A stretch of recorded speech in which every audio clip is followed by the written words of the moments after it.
মহিলারা আতর ব্যবহার করতে পাবে কিনা, সুগন্ধি ব্যবহার করতে পাবে কিনা, এ সম্পর্কে হাদিস উঠিয়ে দেখুন। আন আবি হুরায়রাতা ক্বাল ক্বালা রাসূলুল্লাহ সাল্লাল্লাহু আলাইহি ওয়াসাল্লাম ইলা আখিরিল হাদিস।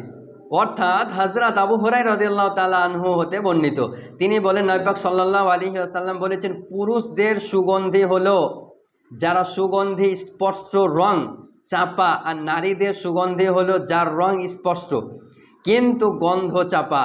নাসাই শরীফ সাজসজ্জার অধ্যায় হাদিস নাম্বার 5116।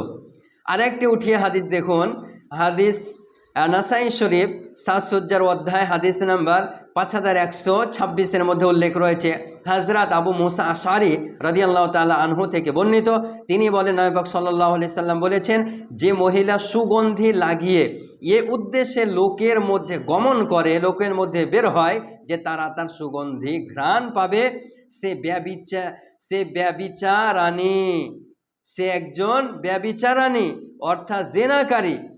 মহিলাদের সুগন্ধি লাগিয়ে বাইরে বের হওয়া যাবে না। মহিলাদের সুগন্ধিময় আতর এবং মেকআপ বা রূপসজ্জা ব্যবহার করে বাইরে যাওয়া নবী পাক সাল্লাল্লাহু আলাইহি সাল্লাম এর হুকুমের পরিপন্থী, নিষেধ। নবী পাক সাল্লাল্লাহু আলাইহি সাল্লাম বারণ করেছেন। তবে যদি কোনো মহিলা বাড়িতেই শুধু স্বামীর সামনে সুগন্ধিময় আতর লাগায় তাহলে তার জন্য জায়েজ হবে। হযরত মুল্লা আলী কারি রহমাতুল্লাহ আলাইহি বলেন, আম্মা ইজা কানাত ইনদা জাওজিহা, অর্থাৎ মহিলা যদি শুধু নিজের স্বামীর কাছে অবস্থান করে তবে সে কোনো আতর ব্যবহার করতে পারে, যে কোনো আতর সে ব্যবহার করতে পারে।